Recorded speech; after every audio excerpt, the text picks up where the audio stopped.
আসসালামু আলাইকুম। রাজাগড়ের পক্ষ থেকে সবাইকে শুভেচ্ছা এবং স্বাগতম জানাচ্ছি। আশা করি সবাই ভালো আছেন।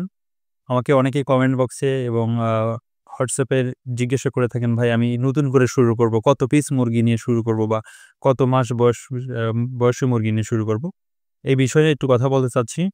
সেটা হচ্ছে আপনি কত পিস মুরগি দিয়ে শুরু করবেন?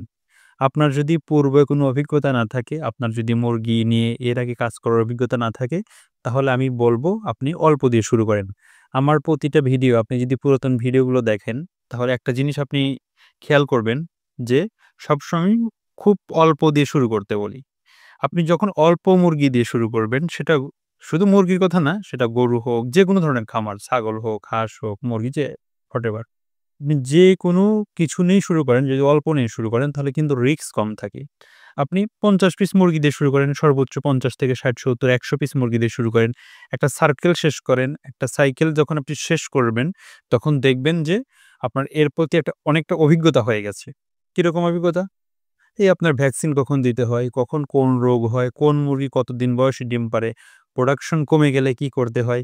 এটা যখন আপনি বুঝতে পারবেন, তাহলে কিন্তু আপনার লস খাওয়ার সম্ভাবনাটা কম হবে। আমি আসলে আপনাকে বোঝাতে পারছি কিনা জানি না। কারণ আপনি যদি লসও খান, আপনি যদি ১০০ মুরগির উপর দিয়ে যায় তাহলে কিন্তু এটা কিন্তু আপনার সহ্য হবে। কিন্তু আপনি যদি ধার দেনা করে, লোন করে যদি অনেক বড় করে ১,০০০ পিস করে মুরগির যদি খামার করেন, আপনি যদি কোন কিছু বুঝে উঠতে না পারেন, যদি রোগ হয়ে সব চলে যায়, তাহলে কিন্তু আপনি ২য় বার ঘুরে দাঁড়াতে পারবেন না। এইজন্য আমি আ সবাইকে বলে থাকি যে অল্প করে শুরু করুন এবং এই শুরুটা যখন করবেন তখন আপনার অভিজ্ঞতা হয়ে গেলে আপনি তখন নিজেই বুঝতে পারবেন যে এখন আমার কতগুলো মুরগি ওঠানো দরকার এবং কিভাবে আরো কোন জাতের মুরগি ওঠানো দরকার। আরেকটা প্রশ্ন করে থাকেন যে আমি কত মাস বয়সে মুরগি নিয়ে শুরু করব, হ্যাঁ?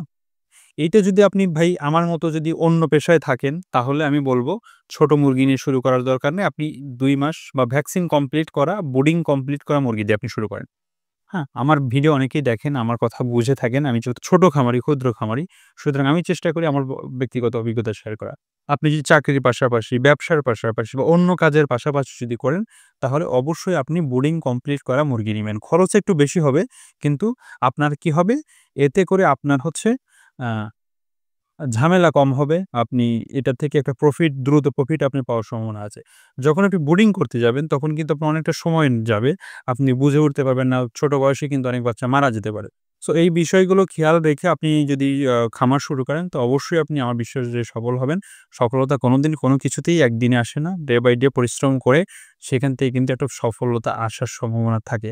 ভালো থাকবেন সবাই। আমার চ্যানেলটা যারা সাবস্ক্রাইব করেছেন অসংখ্য ধন্যবাদ। আমার 2K সাবস্ক্রাইবার হয়ে গেছে। আপনারা যারা এখনো সাবস্ক্রাইব করেন নাই অবশ্যই সাবস্ক্রাইব করে রাখবেন। Thank you.